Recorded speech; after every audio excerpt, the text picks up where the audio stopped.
Hello mga kapuso, this is Sean Lucas and I am part of Maka and Maka Loves Food. May miss ko The Boys, syempre, The Boys. Lahat sila.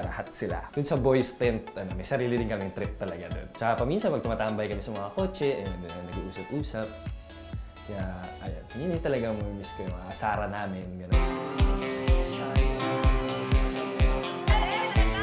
Other people, definitely the people. Not only that cast, the whole prod talaga.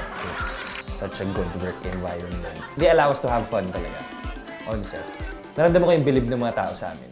Okay guys! Samahan kami Si Ash. Yung energy lang talaga ng dala ni Ash talaga. It's very contagious talaga. Pag nandun siya sa set, sobrang ligaling niya, sobrang daldal niya na ikaw madadala ka rin. No? Parang legit siya yung, medyo siya yung baterya namin sa set. Sorry guys, si Fern pala, head butler dito sa rest house namin ni Papa. Wait. Head butler ninyo?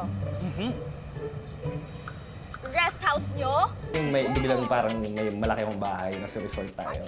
Tapos nang huling eksena, umadlib si Bryce na kaya haba-haba. Naalala mo yun? Tapos binara siya ni Clifford.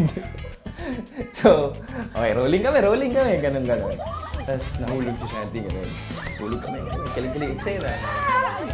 Tapos biglang sabi ni Bryce, grabe, talagang sinalo niya yung blablabla. Tapos tahimik lang kami lahat. Tapos sabi ni Clifford, grabe, bida-bida talaga siya kung haba ng adlib niya. Welcome to Maka Academy Boarding House. Or Maka B! Yung unang araw ni Miss Gladys sa set, naalala ko eksena namin ni Shandy. Andun tayo lahat, yung babayaran namin yung renta, ganun. Kasama namin si Miss Gladys, tapos si Shandy yung kausap niya. Tapos dapat ibibigay namin yung bayad, parang gagawin ni Miss Gladys, tapos hinihinga niya yung rent money sa amin. Sa after namin ibigay, ayusin namin yung gamit. Nangyari sabi ni Miss Gladys, paano niyo babayaran yan? Sabi ni Shandy. Nag-skip siya ng part, sabi niya, sige po, mag-aayos na po kami ng gamit. Sabi niya gano'n. Sabi ko, tapos in-adlib ko na, boy, bayaran muna natin.